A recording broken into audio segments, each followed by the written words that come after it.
Test. Hey, welcome everybody. Thanks for being here.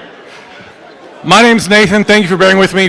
I know we opened the doors late. We are doing our absolute best to get everybody accommodated. Real quick,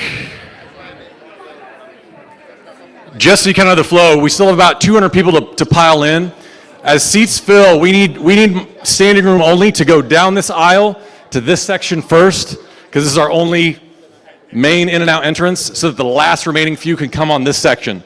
So if you're standing room only, please come over here first and fill this out. And we'll probably be getting started here about the next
one other thing. Yeah, so again, as you're coming in, we need standing room only to fill this back section first. Please come down this aisle.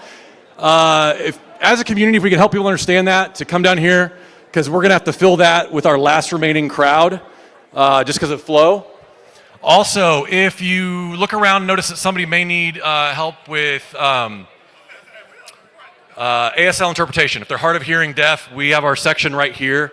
I apologize, we don't have that marked out really well, but if you'll help direct them, we have our professionals to help out. So thank you so much, and we'll be getting started here soon.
Check.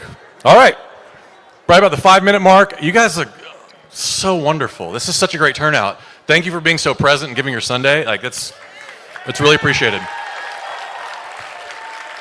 Yeah, again, my name is Nathan. Thank you so much for having me and having us. Like this is amazing. It's a great turnout. Just so you know, when we get to the question and answer phase of this town hall, we're gonna have a few speakers up front.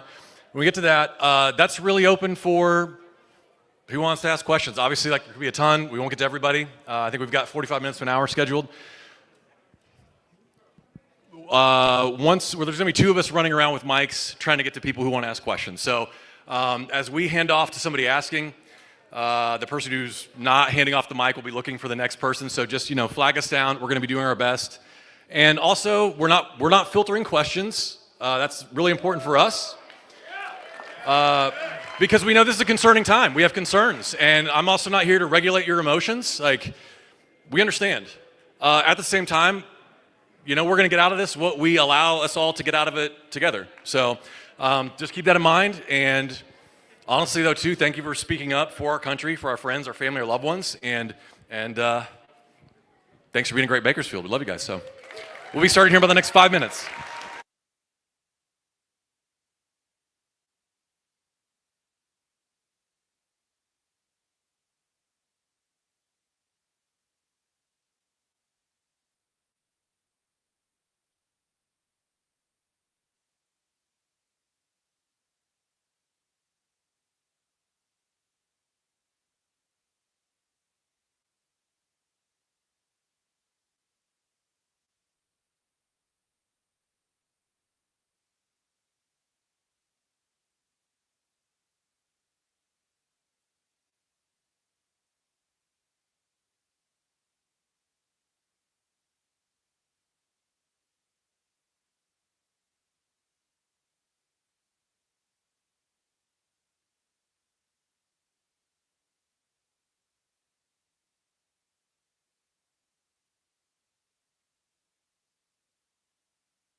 All right, we'll get the show going. Thank you so much for your patience. So again, thank you for welcoming me. Thank you for making everything as easy as we can and being so accommodating and flexible. I'm so happy to introduce you, actually one of my Jedi Masters in all things American politics and events like these. Super talented, Elizabeth Cavallari. Please welcome her. Hi, everyone. How are we doing today? I love the energy. We are so happy that you're here. I'm Ro's political director, and we can't wait, and we're just so happy to welcome you to the Benefits Over Billionaires tour. Thank you for making it out, and standing room only. Round of applause. So I just want to give a quick shout out to our nearly 30 national and grassroots and frontline partners that have supported us on this tour. We truly couldn't have done it without you, so thank you for being here. Just a quick housekeeping note that once Ro and our other speakers wrap up their remarks, we are going to have a Q&A. This is a town hall after all, So we are going to have some mic runners, but we have our first question to kick us off, and then if you can just make yourself known, we will move through it as expeditiously as we can. Okay, let's get started. So first off, I am so excited to welcome in-home supportive services provider with United Domestic Workers, Monica Escalante.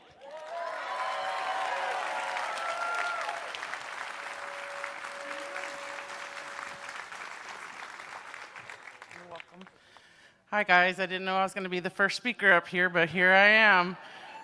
My name is Monica Escalante. I'm part of UDW, and I'm here to represent like the workers that work for the seniors. And my story is that I've been looking for David Valadeo to be able to tell him my story, and I cannot find him. I can't find him in Bakersfield, I can't find him in Sacramento, and now I'm on my way to Washington, D.C. to go find him.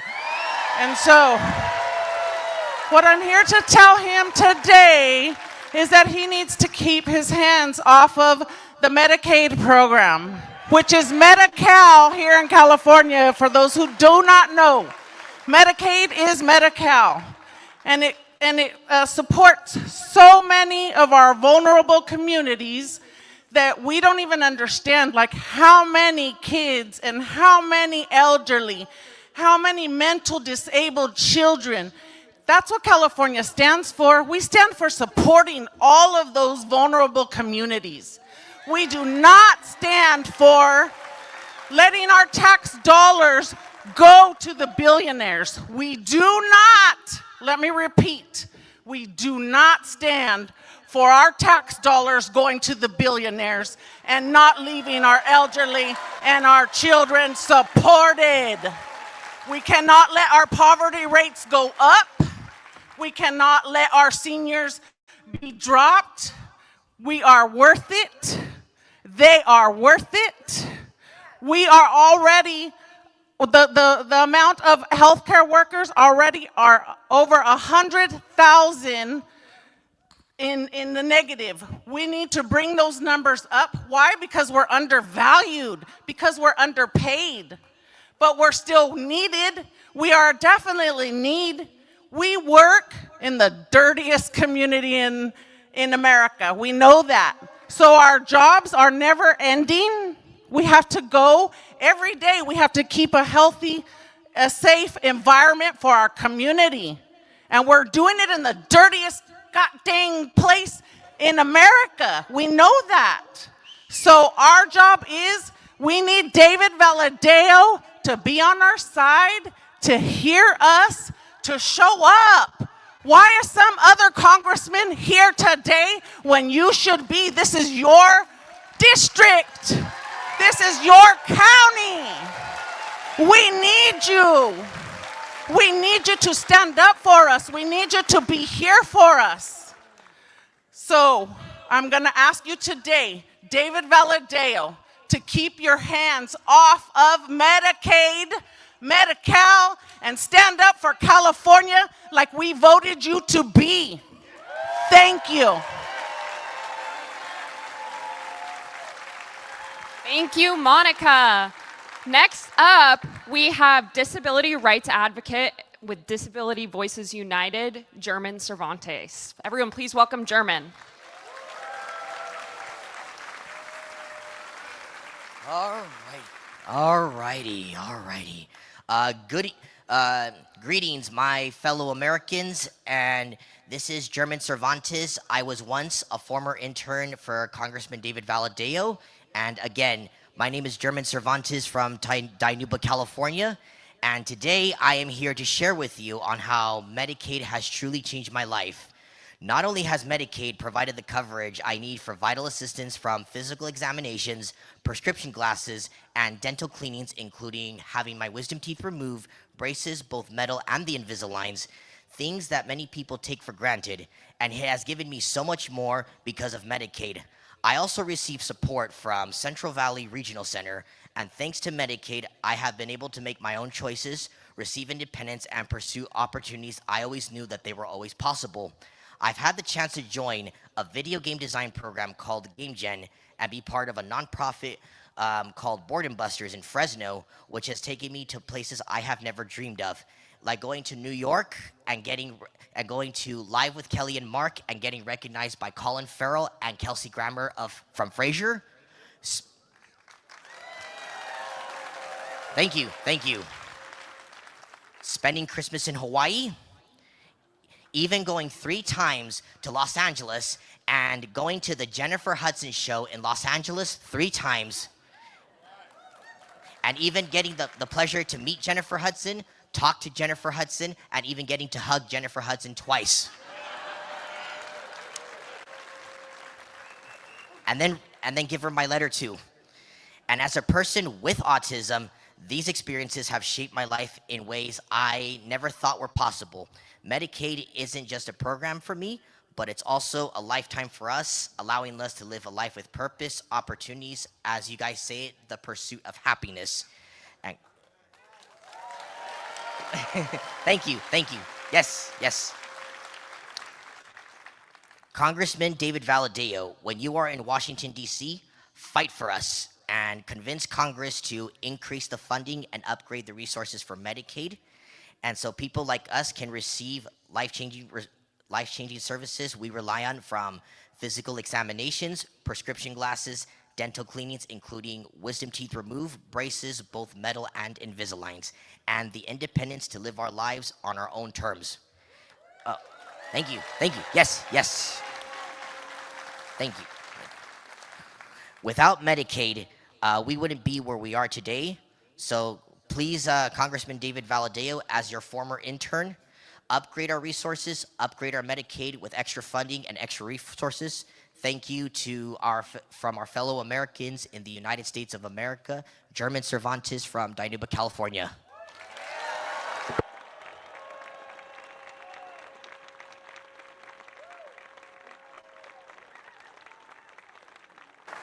Thank you so much, German. Okay, last up before Ro, I'm so excited to introduce Dr. Randy Villegas. He is the son of working class immigrants from Mexico. Randy is a proud product of public education and a proud product of the Central Valley. As a former journalist and community organizer in Kern, he's been fighting for working families his whole life. More recently, he's been taking Congressman Valadao to task for his silence on the dismantling of the Department of Education and cuts to all of the programs our families rely on. Everyone, please welcome your community hero, Randy Villegas.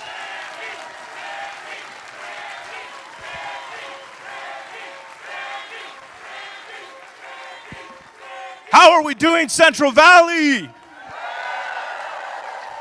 Thank you so much. It's an honor to be here with all of you today. As mentioned, I'm a professor of political science. I'm a school board trustee for the Visalia Unified School District. But before I was any of those things, I was a child growing up right here in Bakersfield. A child that was hungry and at times was wondering where his next meal was going to come from. Growing up, my family worked jobs that paid too damn little to afford the bills. So every weekend, we get up at 6 a.m. to go work at the swap meet so we could make ends meet. And later on, I grew up working at my family's auto shop to make sure that my family had everything that we needed to survive. My mother was one of the 40,000 plus women in this district who relied on programs like WIC to make sure we had baby formula, to make sure I was fed and my siblings were fed. As I grew up, I learned to love school, both because I was hungry for knowledge and also hungry for food. And that was one of the places where I knew I would have a warm meal because of free and reduced breakfast and lunch programs. And just last month, House Republicans announced a plan to cut $12 billion in funding from school meals. That's right. I don't know how these politicians and how these cowards would even think about taking meals from hungry children like me. We know very clearly that we have a healthcare crisis in this country.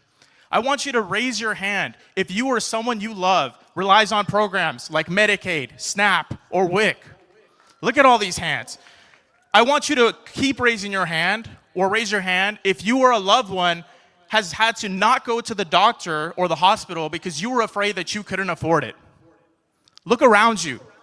This should not be happening in the richest country in the history of the world. And rather than trying to expand Medicaid, rather than trying to guarantee health care as a human right, Congressman Valadao, why are you trying to take our health care away? We need champions who are going to fight for working families.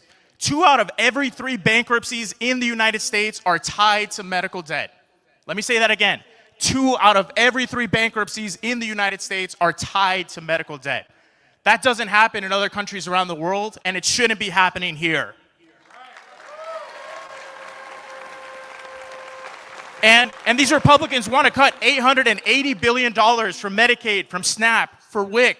Why? So they can give the wealthiest Americans, our top 1%, $1.1 trillion in tax cuts. And for what? And for what?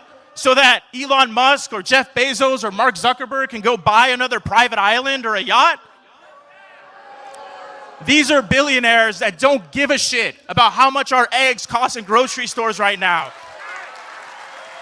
These are billionaires. These are oligarchs who don't care what happens if one of us gets sick and our family can't afford to pay the bills, because they know that they'll be able to afford their bills. Congressman Valadao has a health care plan as a member of Congress. And I think he should use that health care plan to schedule a physical, because he needs to look for that spine that he's been missing for the last few years. That's right. I'm standing before you today because I'm ready to fight for working families. I'm ready to fight for the Central Valley. We know that Medicaid helps mothers with their babies, with formula, with labor and delivery. It helps us take care of our loved ones, our disabled ones in the community, and get the health care that they need to thrive and survive. Earlier last week, I spoke to someone who works at health centers in Tulare who was working with a mother who has a child with cancer right now, a pediatric cancer patient who relies on Medicaid to make sure that they're able to fight for their lives. And I'm here to tell you that nobody should be fighting cancer and their congressman at the same time. Nobody in this country, nobody in this community, nobody in the Central Valley should be fighting cancer and their congressman at the same time. For far too long, the Central Valley's been left behind by politicians who are more in love with power than they are with people. By politicians like Valadao, Fong, and McCarthy, who care more about serving corporations than our communities. Our families, our farmers, our veterans, our students deserve better. I'm here to fight for you. I'm here to fight with you for a future to believe in. And I'm here to fight for someone that I don't know. And I know that all of you are as well. And I've got to say, I hope that Congressman Valadao grows the spine to do the right thing and to save Medicaid. But even if he doesn't, why did he even let this vote go through in the first place? Why did he vote to move this budget proposal forward in the first place? I think our voters are going to remember that in 2026, if you ask me. Our valley, our people, our community deserve better. And I'll leave you with this. I know that there's an old saying that it takes a village, but as I look around this room at all of the hundreds, possibly thousands of people who showed up today in Bakersfield, and not just from Bakersfield, where's Tulare and Kings at in the house? That's right, we got folks who came all the way here to fight for our communities. And they say it takes a village, but we know it takes a valley.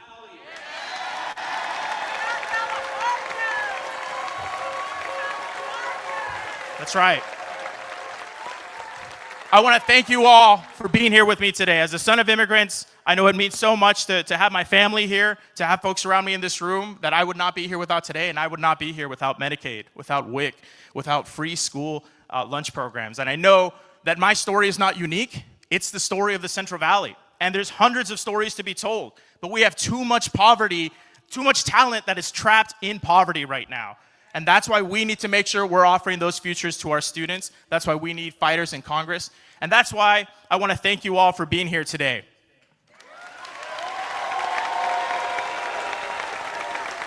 And as I close off, it is my honor to introduce to you all a man who decided to host a town hall where our congressman wouldn't, Representative Ro Khanna. Thank you. You were great. Thank you. Thank you for turning out. Thank you. Thank you. Thank you. What a turnout. Look.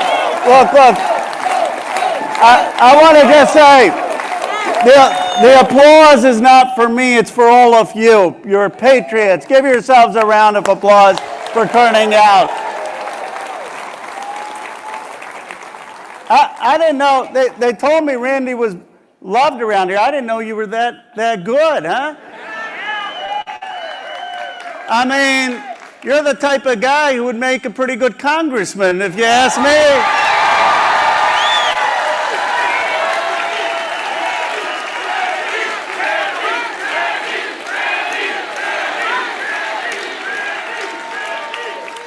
And Monica, thank you. Thank you for your courage. Thank you for speaking out. Let's give Monica a round of applause.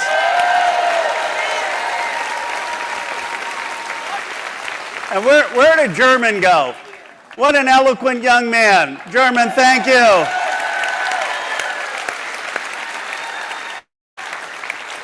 Look, I have a pretty simple view of things. In America, leaders don't hide from people. That's why I'm here, to listen to you and to try to give voice to your concerns. But I have a simple request. Representative Valadao, show up here next weekend. See, I'm the congressman from Silicon Valley, and we do a lot of things virtually, but I think Bakersfield deserves better than virtual representation. People here don't need Congress people parading in because they can't meet their own member of Congress. And, you know this. Look, I've known Representative Valadao for a long time. We talk to each other. I don't understand why he just doesn't come here and explain what he's doing. Two-thirds of folks, 67% of folks in this district rely on Medicaid. Medicaid is the largest health insurance program with 90 million people in the world. And David Valadao is more loyal to Donald Trump than he is to the people in this district.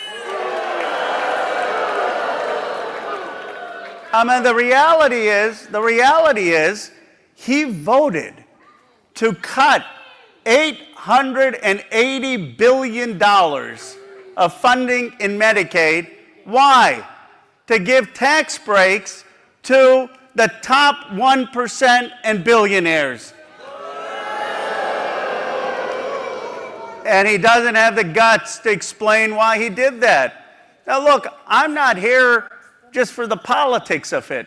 I'd much rather that he change his vote, which is going to come up in 6 months, and we not have people without health care and not have hospitals closed and not have people suffer. That's why I'm here. We need 3 Republicans to prevent the cuts to Medicaid. And that's what I want him to show up. I want him to hear your stories. I want him to have some kind of heart. I want him to understand the devastation that is taking place, and for him to change his vote and not vote for the $880 billion of cuts. One more thing I want to say before we really open it up to hear your concerns and your stories and your criticisms. You can ask me anything, so don't hold back. We make a promise to people who wear the uniform in this country. Do we have any veterans here today? Will you stand up? Will the veterans stand up?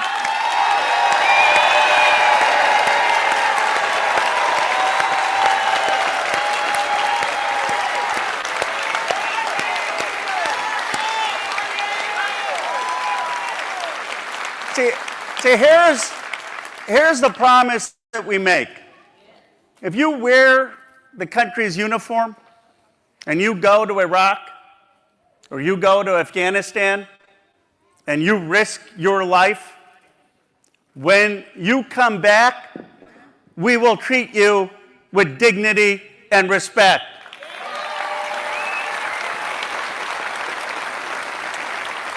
We will not fire you on a whim.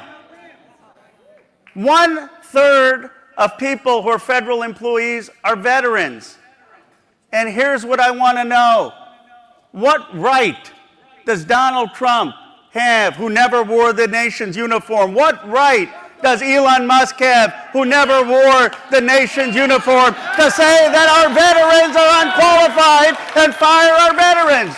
What right do they have?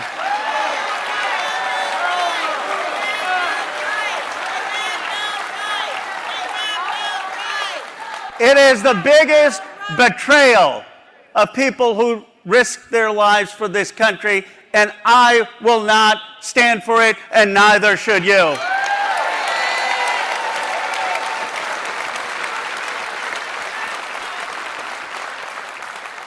Together, we will prevail because we represent decency in this country.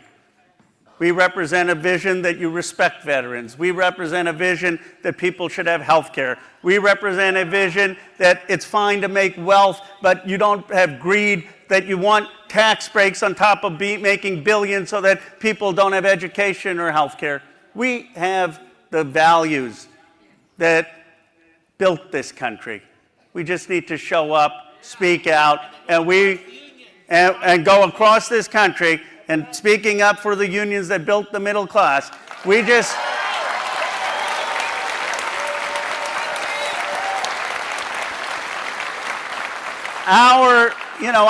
said to someone, I'm going to open up for questions. I said to someone, I'm getting more love here in Bakersfield in my own district. More people are showing up.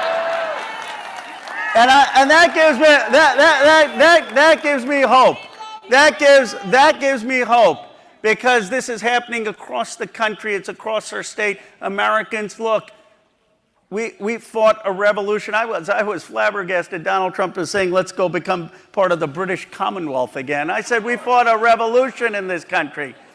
We fought a revolution because we don't expect or will tolerate being ruled by a president or a billionaire. We are citizens with dignity and pride, and we will make the decisions for America. And now, as we are mobilizing across this country, we are going to defeat the unconstitutional actions of Donald Trump, J.D. Vance, and Elon Musk. Thank you for being here. Thank you for a great turnout. We're now going to have runners. We're going to have 2 lines. Elizabeth, who's done a fantastic job. Give Elizabeth a round of applause for helping get us here. 2 mic runners. Raise your hand or how? Okay, there. All right, Congressman, we have our first question from Mike. He's a resident here in Bakersfield. Great. Really quick. What kind of pushback are you designed to do for saving our First Amendment, our Fourth Amendment, our Fifth Amendment, and our right to attorney? What pushback are you prepared to do, and what pushback can we do? One last thing, when you see Vinny, would you tell him Kern County is tired of being bombed?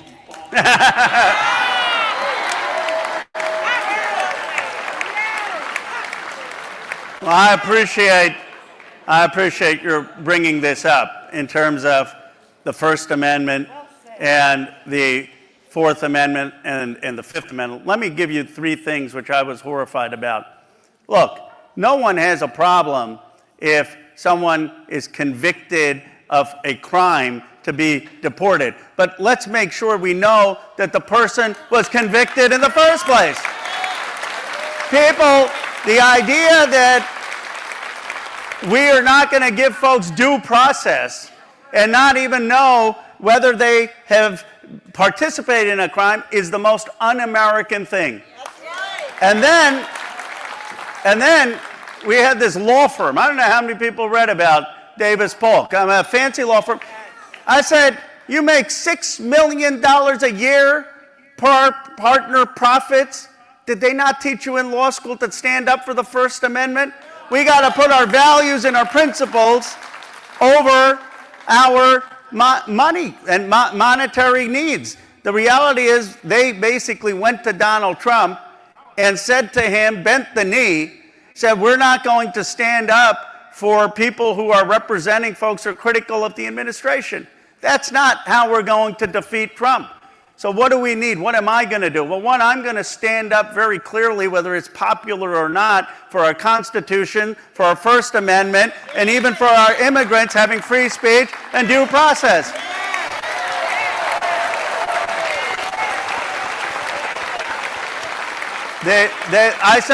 I said, look, the First Amendment, if you read it, it doesn't say First Amendment applies to citizens. It says First Amendment applies to every person in the United States.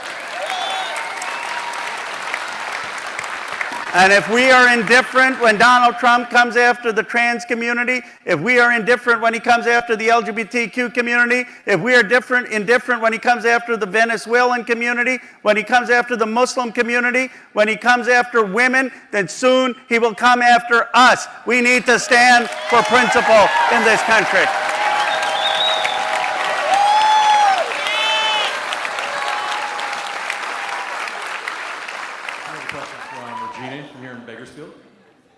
I'm going to ask you the same question I hear when I hear congressional hearings all the time. By the way, I'm over 70. I'm homeless. Thank you. And I'm very proud of that because, hey, I'm a survivor. And, but I have a solution to what they say, what to say when they say, how are we going to pay for this?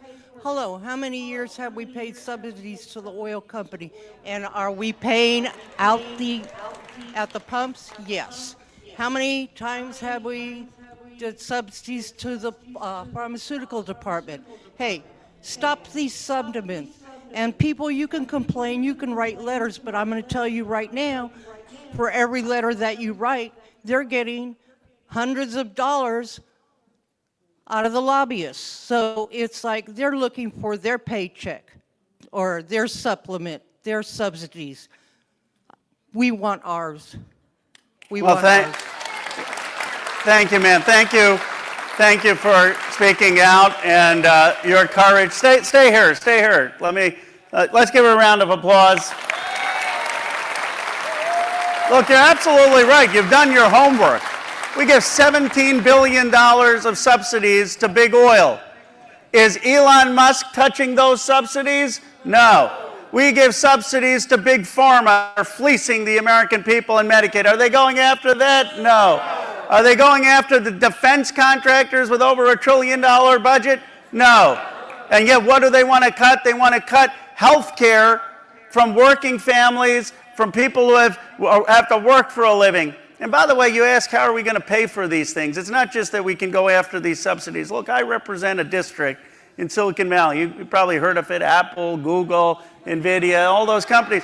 You know, here's what I don't understand. I'm for taxing the billionaires more. There's no one in the 435 districts in America, no one has more billionaires than my district. If the guy who has all the billionaires can say tax them more, how is this a hard vote for the other 434 members of Congress? I don't get it. We need to tax the billionaires and the ultra-wealthy to provide guaranteed health care, Medicare for all in this country, universal education, and to have fairness in America. And so I appreciate what you're saying. You've done the math, unlike some of the folks who are out there telling us false math. I appreciate it. Thank you. Thank you. By the way, if you're a Trump voter, I know there are some of you out there who are having regrets. Feel free to share your stories. I want to ask, is it legal to impeach the representative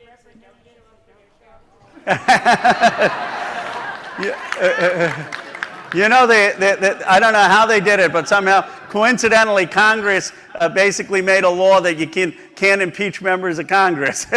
You can't recall members of Congress. The only way you can have the body expel them if all the members of Congress, if a majority vote to expel. But, you know, we're not going to get Republicans to expel. But what you can do is, of course, vote him out. And, you know, they told me, one of the Representative Valdeo, again, nice guy, et cetera. He's out there telling people, oh, Khanna is coming. It's all AstroTurf, as if we were bringing in people from the Bay Area. How many people here are actually from my district in the Bay Area?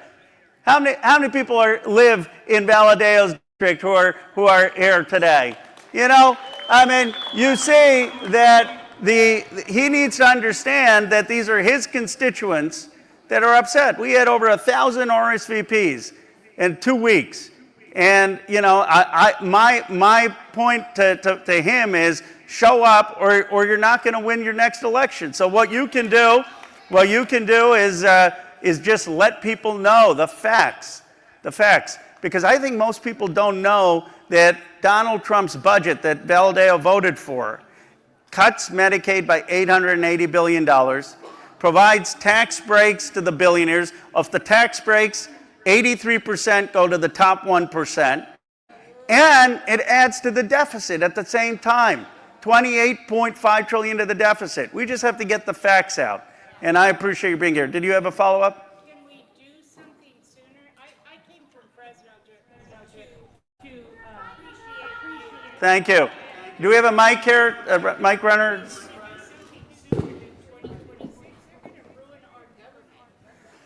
You know, I agree with you, and I think that you're showing up here today and being, you know, a lot of people are covering this, a lot of people are going to see this, people are seeing this on live stream, you're showing up. This is what it's going to take, because we just need three Republicans to have some courage, or as Randy put it, find a backbone. You know, I saw one congressperson from Utah, Republican, saying, well, I'm a little concerned we may be having some steps towards authoritarianism. You think? You think? I said there is hope. There is hope. And so, you know, what we need to do is, you have, in some sense, you have a great obligation, people here. I'm being serious. You know, there are few times in our country's history where citizens really are counted on to stand up for democracy. And those folks who happen to live and be part of communities that are red, which have been close, have the opportunity to stand up and mobilize and organize to get their representatives to show some courage in standing up to Donald Trump. I don't have faith, bluntly, in Senator Schumer saving democracy. I have faith in all of you saving democracy. Next question. We're going to have the next question on your right. Congressman on your right. Oh, we got a line here, too. I'll try to be shorter in my answers. Congressman, thank you for being here today. My name is Jennifer Lapp. I'm a longtime educator in this community. Thank you, Jennifer. Thank you. This is so important, and all of this is, but when we say we need to have our voices heard and take action, we need more direction, I feel, from the Democratic Party on specific action. Because we can say write a letter, or we can say make a phone call. Do you have any sense of what is going to be the most effective action to have our voices heard? Jennifer, I think in this district, my view is that we need to be very strategic in organizing in the 20 or so congressional districts that are red, that are a close margin, where the representative barely won. And this is why we started these town halls. And I would say, can all of you here set up over the next 2 months organizing in this community? Start knocking on doors, start going, having phone banks, getting even a one-pager with the facts. Most people in this community still don't know that that Valadeo voted for $880 billion of cuts of Medicaid. And by the way, that's going to hurt not just if you're on Medicaid or not. It's going to mean closing of hospitals here, closing of community centers. We've got to get that message out. And what I'm committed to doing is, if you need to raise resources to be able to do that organizing, I'm happy to help with that. The Democratic Party should be helping with that. But that to me is what's really going to bring change, especially if you're living in districts like this. Go ahead.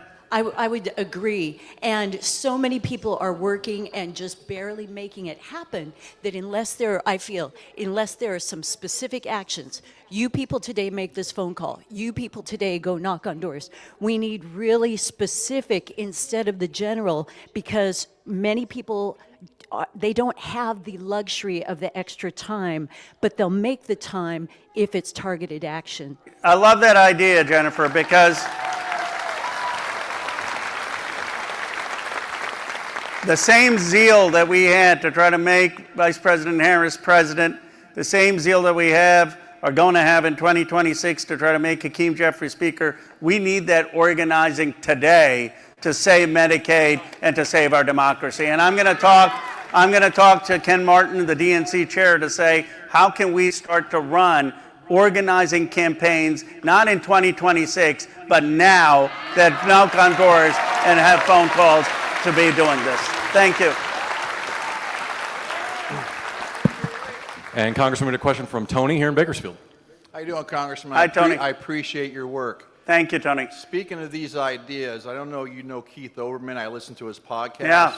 He mentioned the other day about the Democrats should designate certain high-profile guys or women, like you, other Democrats, Pete Buttigieg. Yeah. And every Sunday have a news conference, because the media has to cover it. Yeah. And before the Sunday news shows, you guys go out and talk about issues and tell the truth.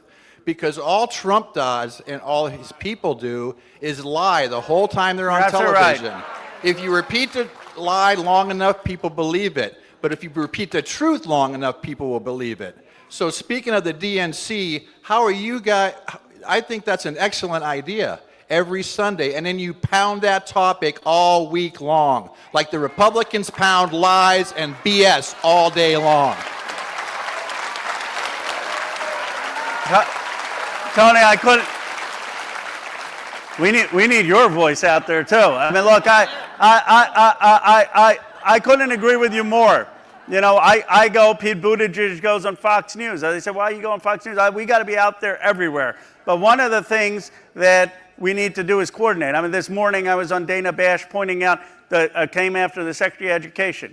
She said, oh, they're unraveling the Department of Education, but the funding is still going out. And I said, really? Because in my district, there were 93 people on Head Start teachers who've been given the pink slip. I'd like the Secretary to come visit and explain why they've been given the pink slip. So, but your point is right, that our messaging is too fragmented. And I think that getting, and by the way, in my view, and look, I'm a blunt guy. The old guard isn't cutting it. We need a new generation of folks, and we've got to be 10, 15 of us, be vocal, message. I don't think what matters is your title. I think what matters is your conviction, your passion, and your ability to communicate, and that's what we need for this Democratic Party.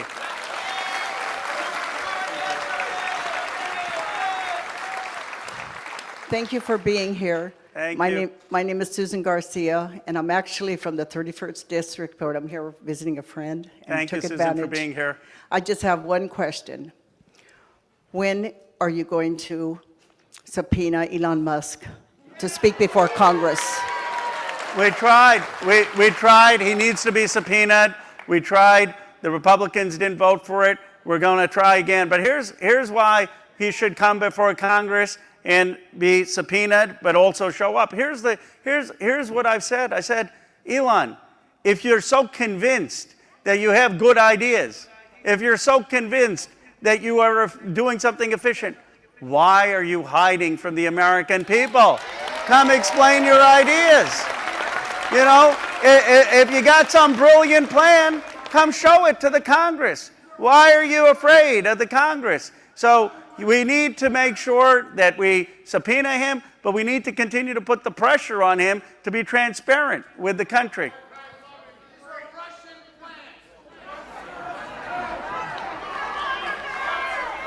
Congressman, we got a question from Jose here in Bakersfield. So there's been threats of a lot of cuts to programs. I'm actually recently part of the Transformative Climate Communities Initiative. that we've received funding for various things throughout Bakersfield for our community.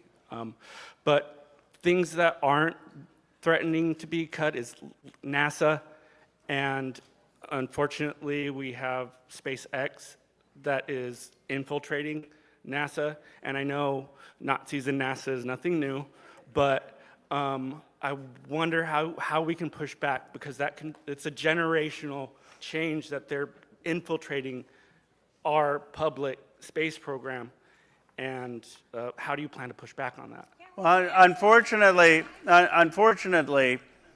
what is happening is the cuts, including NASA. I mean, there are federal workers in my district at Ames who helped build NASA who are being laid off in my district.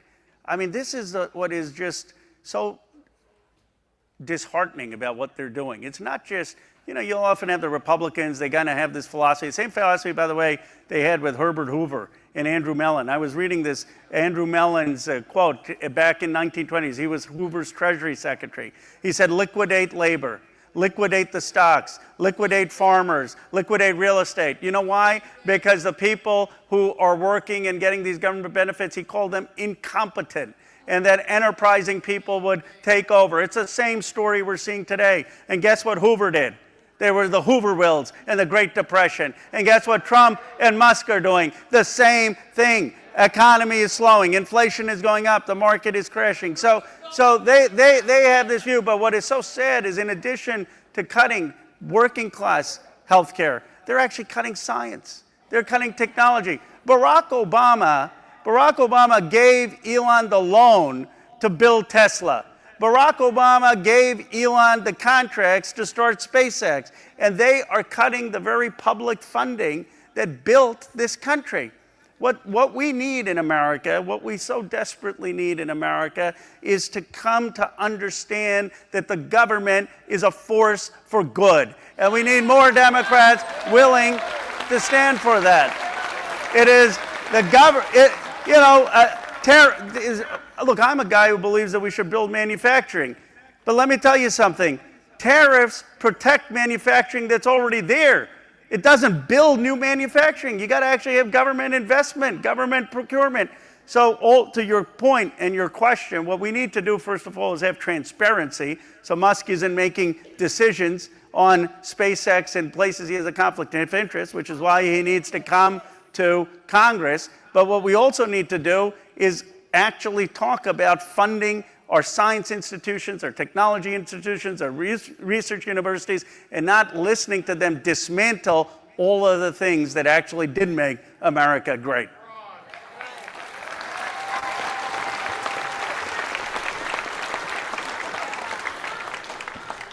Hello, my name is Shirley Todman McNeese. I am a nurse. I've been a nurse for 22 years. I am also the union representative for nursing home workers in Kern County. SEIU 2015 covers nursing home workers in Kern County.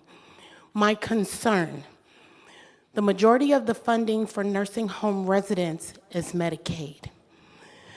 The majority of nursing home workers use Medi-Cal as their health insurance because they can't afford the insurance from the job. My concern, the cuts to Medicaid affects the workers. It also affects the residents. What happens to the residents that have no family and they cut Medicaid and they have no money? Where are those vulnerable residents going to go?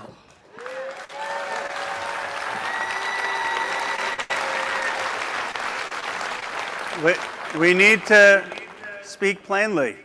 It's a death sentence. It's a death sentence. The reality is that a lot of people, they're on Medicare, and then they go bankrupt because Medicare doesn't cover long-term care. It should. It should cover dental, it should cover vision, it should cover long-term care. It doesn't. And then you know this story. A lot of them, they go bankrupt, and they get on Medicaid. Now, what happens if that Medicaid funding isn't there? Who's going to take care of our seniors? I mean, they went around when Obama was actually expanding health care, crying they're putting together death panels. Now they're actually cutting Medicaid that would be a death sentence, and they have no shame. No shame. We need to understand that what these cuts are going to mean. This is why I say it's not, if you asked me tomorrow, honestly, that we could get 3 Republicans to switch their votes and we'd save these programs, or that they could cast the wrong votes and we'd have their seat, I'd say save these programs. This isn't politics. This is people's lives. There was a person yesterday at my town hall. She was in tears. She had breast cancer. She said, I don't know what I'm going to do. There has to be some sense of compassion in America, some sense of understanding what people are going through.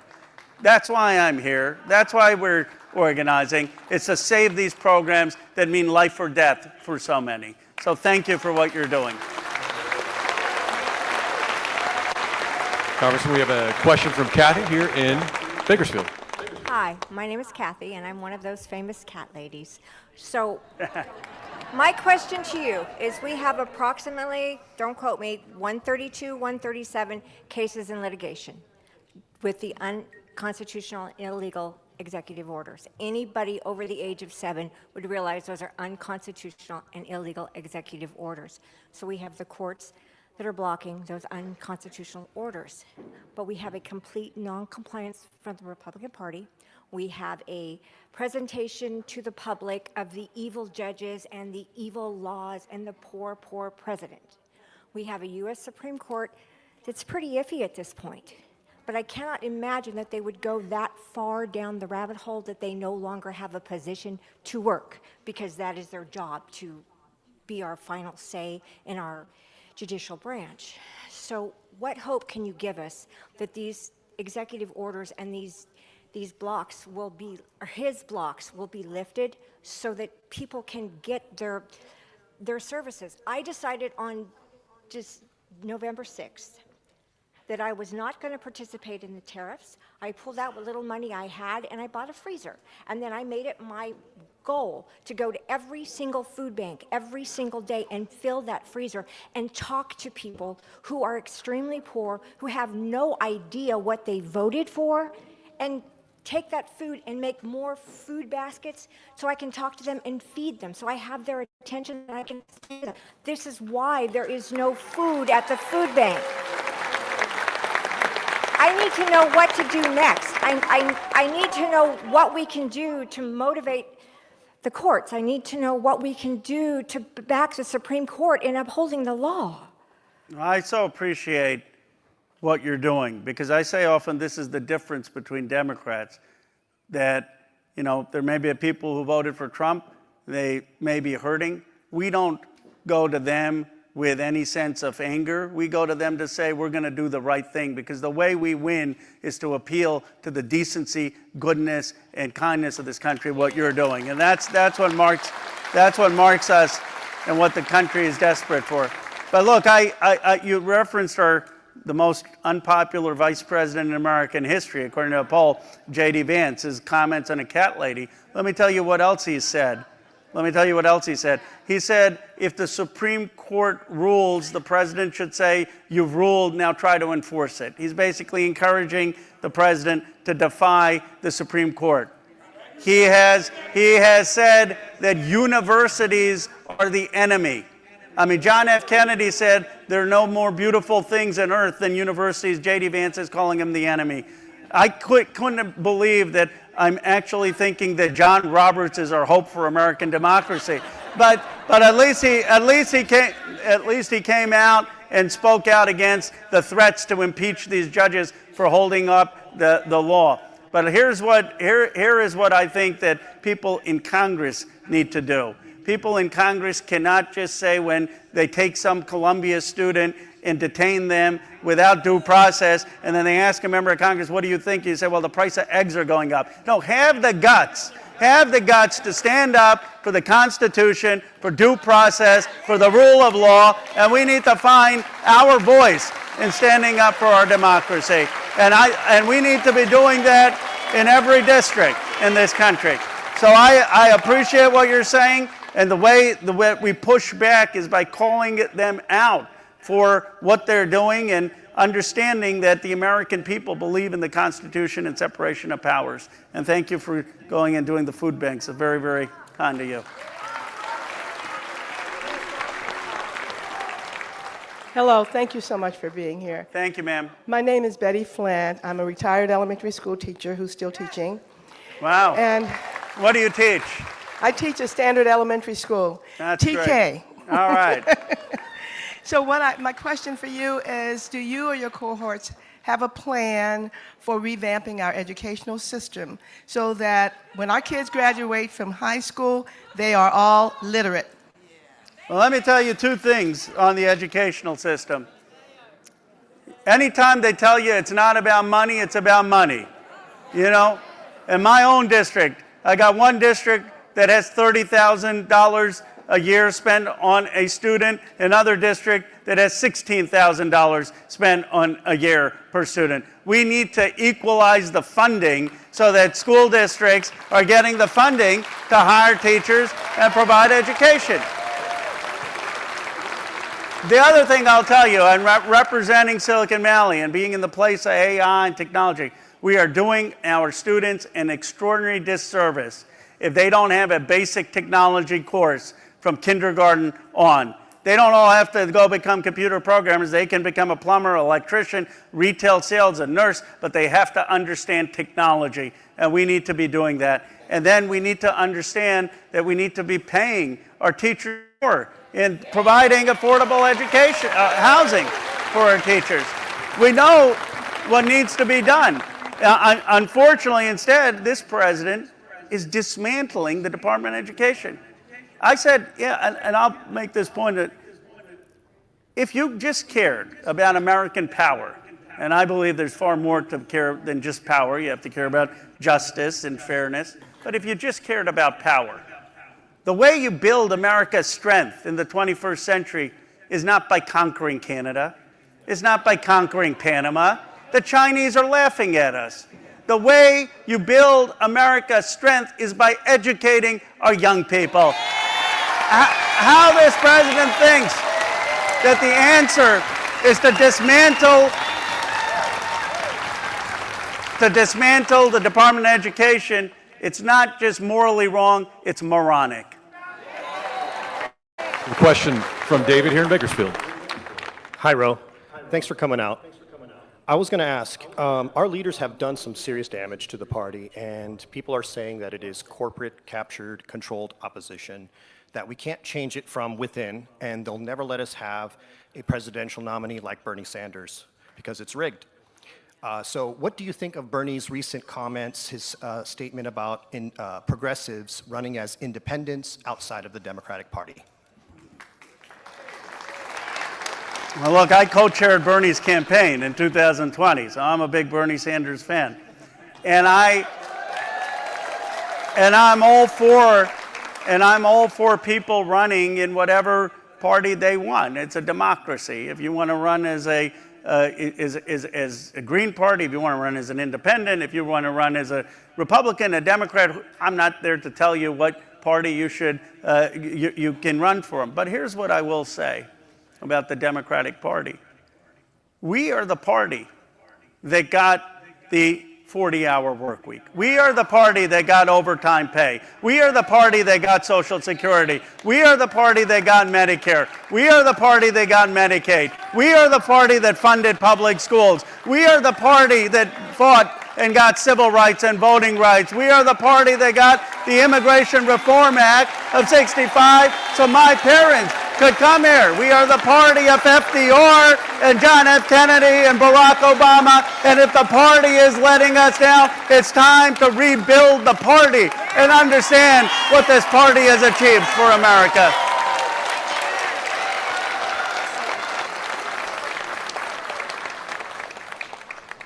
My name is Darren Bly. First, let me thank you for coming down to talk to us. I'm a student of history. And in World War II, the Navy realized that their peacetime submarine captains were very bad wartime captains. They didn't want to risk their ships. Right. Everyone is here today because we're ready to fight.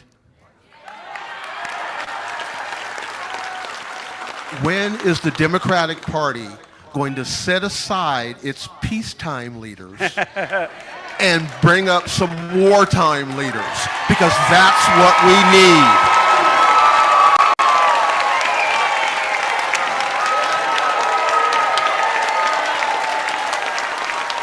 Well, look,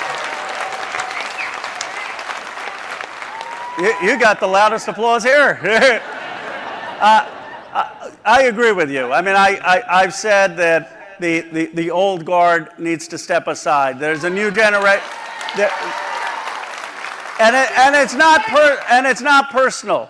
People have some of them have been great legislators, some of them are great orators, but today, you know, being in Congress, it's not enough to just get legislation done. It's not enough to just go and give a speech on the House floor. It's not enough to just go on Meet the Press or State of the Union like I did. If you are not with the people, if you are not organizing, if you are not fighting and marching and organizing, then you don't understand the moment. We need Democratic leaders who are going to be with the people in the fight. Thank you. Your question from Roberto from Visalia. Good evening. I'm a proud 19-year-old from College of Sequoias in Visalia, and I jumped into politics like I'm now the vice president of the Young Democrats, and my concern is the Department of Education. I use federal funding such as FAFSA to push me through college because that's a lifeline for me because my family we're not fortunate enough to have that much money. So how are you going to push the Republicans, because they said they're not going to cut funding for or try to stop the funding, but clearly they lied with veterans and Medicare. So what are you going to do to stop that? What are you going to do to make sure that college students like me who are not that privileged to live in a wealthy community have access to higher education? You know, I so appreciate, let's give them a round of applause, 19 years coming here. You know, I'm the son of immigrants. I was born in Philadelphia. I went to public school. I had to take out over $100,000 of loans to pay for my education. And so this is personal to me, that someone can have that opportunity. My parents were middle class. They were an engineer and a substitute school teacher for special needs. But one of the things that bothers me no end is when people say that making public college free or not having student loans is just to help the professional class and not the working class, as if the kids of working class don't go to college. We got to make sure, whether it's vocational education or college, first of all, that we make public college free in this country. And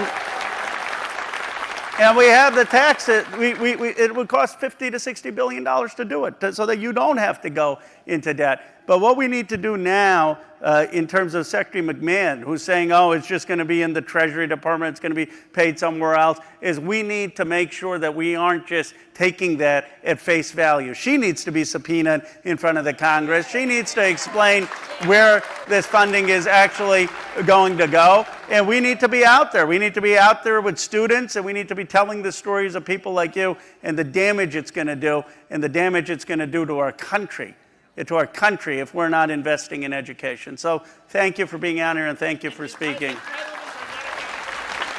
No, they're not. How much time?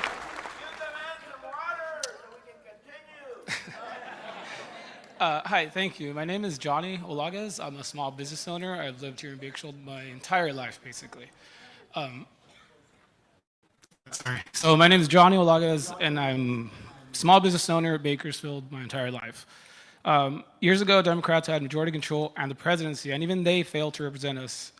And to use that power to prosecute Trump. So watching Trump dismantle our economy, ignoring judges on deportations, it makes me wonder, are the Democrats here to represent us or to make excuses? I switched to independent because of that. I understand things are not black and white. So as we keep talking about Valadao needing to go to the chiropractor, what about Schumer? Is Schumer one of those 3 Republicans you're waiting to vote with the Democrats? Because it seems like it.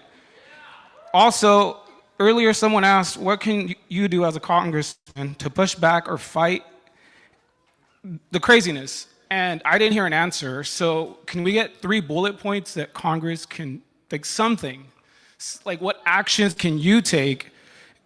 Just 3. That's all we need. Right. Well, I appreciate the question. First, every member of Congress should be doing what I'm doing, showing up into red districts and organizing so that we can flip 3 Republican votes. Second, we need members of Congress voting no on Republican bills, not acquiescing and voting yes, as the Senate did. And third, we need members of Congress getting out of Washington and marching and being out there with people, telling their stories, and being on the front lines. I've gone to quite many of these protests, and I understand it's uncomfortable for some of the members of Congress. It's not, but to the person's point earlier, that we are on a footing of crisis, and people need to act that way. Those are 3 things. In terms of you becoming independent, look, there are 2 views on this. One side of the Democratic Party thinks that we should lecture you and shame you for becoming a Democrat. I have a different view. I think we need to re-earn your trust by having the right vision and policies so we win back your trust. And I believe we can do that if this party starts to stand to get rid of super PACs, to get rid of corporate money into the DNC, to stand not just for the ACA, but for Medicare for all so insurance isn't denied, to stand for expanding child care so we have child care at $10 a day, for taxing billionaires, to have an agenda that actually speaks to the working and middle class in America. And if we do that, we're going to win back a lot of people who have left the Democratic Party, but we need a new generation of leaders.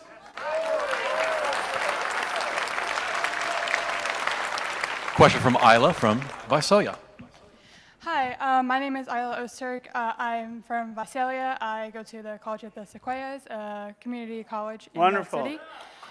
And so young people like myself are seeing Elon Musk, all of his Doge cuts, the waste, fraud, and abuse, when in reality we just need to look at defense contractors, including Elon Musk himself. And we're all watching, all these cuts to education. A lot of people I know rely on FAFSA. So what are the Democrats doing? Like, what are they planning to do? What are they working on to, fight back against all of this stuff? Because, people feel lost right now. And I think just kind of having an answer of some sort would really help. Well, thank you for speaking out. Thank you for being here. The defense budget, if you really were serious about cutting the budget, it's nearly $1 trillion, the defense budget. It's 56% of the federal budget. Half of it goes to defense contractors. I got to be honest with you, I'm on the Armed Services Committee. Last year, I was the only person on that committee to vote no on the $1 trillion budget. It was a 7-to-1 vote. They booed me. I said, you can't be a Democratic Party standing up for education and then not standing against all of the money that's going to defense contractors and the ballooning defense budget. The education budget in this country is a few percent, If we were to raise taxes on the top 1% and the billionaires, and if we were to cut some of the defense contractors, we could fund community college, public college, K through 12 education, and it would be free. And we'd fund vocational education. But what it is going to take is your generation who are so informed, who know the facts, to start getting involved and start demanding a change, not just in the status quo, but in the leadership of our own party.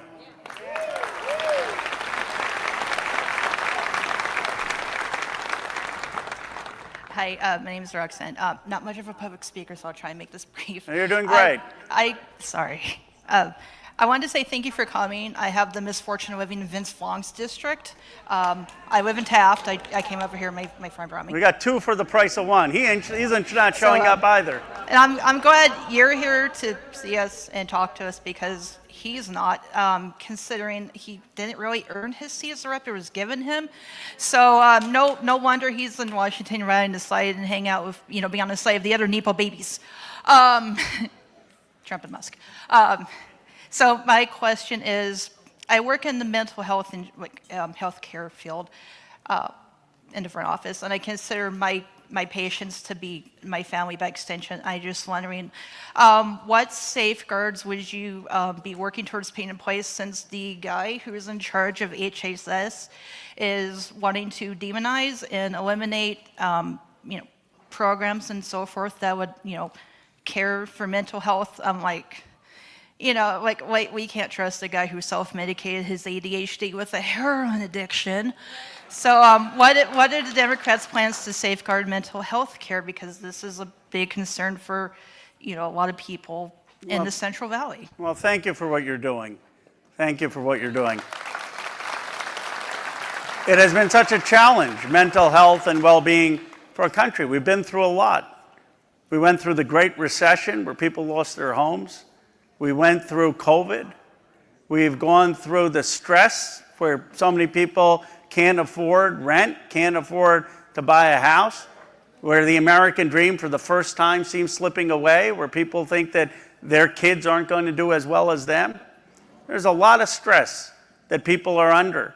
And we also know that that mental health has for so long been untreated in people, and that if you treat it, that you're going to have a much better quality of life and a much more happiness. So the cuts on mental health has just come from total ignorance. And you have these podcasters out there, some of them, I don't know if you've heard it, basically saying that, it's not manly to admit that you have a mental health issue. I mean, this is the kind of junk that is going on some of the internet. The first thing the Democrats need to do is say that there is absolutely no shame in getting mental health counseling, and that we need to be supporting the mental health in this country. The second thing we need to be doing is to make sure that the Medicaid is not cut. So much of the funding is going to hurt the mental health programs because they're often, as you know, the first on the chopping block. And finally, we need to do actually since what John F. Kennedy called for in the 1960s, which we've never done, which is to have a mental health center in every community. We still have not done that. He called for that back in 1960. But I appreciate your speaking up. You were very, very eloquent, but more than your words, it's your work. Thank you for what you're doing. This is Stephen from Bakersfield, and I'll go ahead and I'm going to tell Representative Valdeo that we've got 3 of these town halls, and that there's so many questions here because he's not answering any of them, and that he needs to show up to answer the rest of them. And maybe you guys are so much more polite than the questions in my own district. I got to show up here more, but we will give you the last word, and I'll make some closing comments, and then we have someone who's going to do our closing. A rally or close the SC. Let's give SEIU a round of applause. They've been so.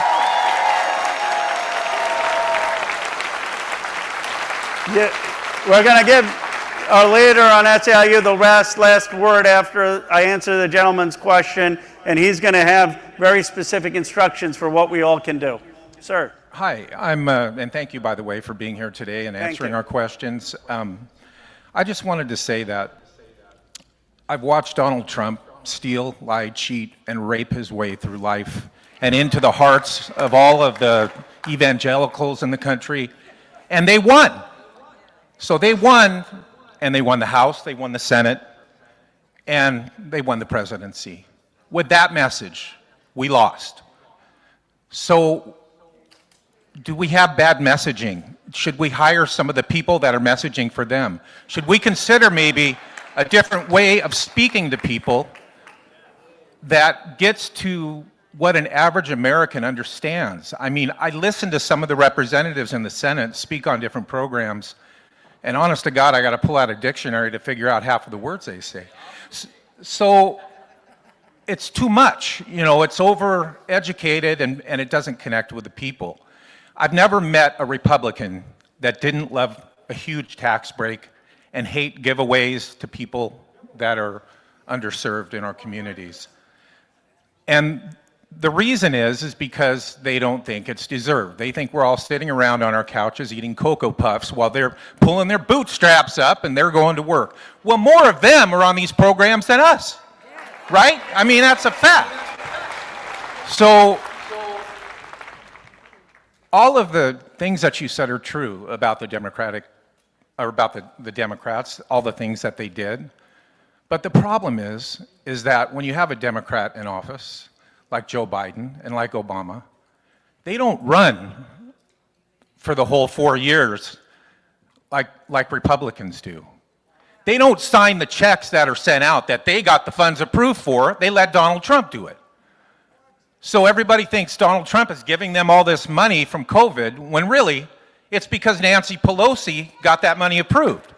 So Democrats do things, but they don't blast it out there. So we're not saying the right things. We're not being aggressive enough. I'm getting a second passport to another country because I think the house is on fire. The house is on fire when I see them getting into social security systems, when I see them getting into some of the secrets of the United States that they don't belong in. They're getting our information. They're getting secret information. He's best friends with Putin. You know, my father fought in World War II against fascism, and that's what they represent. So, simple. My question is simple as this. Tell me, convince me that there's going to be another election. I mean, convince me that Donald Trump, who gets away with everything, who has 32 felonies against him and never spent a minute in jail, explain to me the house is on fire. Now tell me how we're going to stop it, and what do we do when he says, I am not going to obey these court orders? Because that's when it's done, isn't it? When it's a lawless country and he doesn't obey laws and he is the chief, what then? Convince me that we're going to have another election. And thank you so much for your time. Well, thank you. You know, I often share what your point about Trump. I said the only thing that we should learn from Trump is how to sell things, because we haven't done that as a Democratic Party. And here is the reality and how I see the country and what gives me hope about our future and our future elections.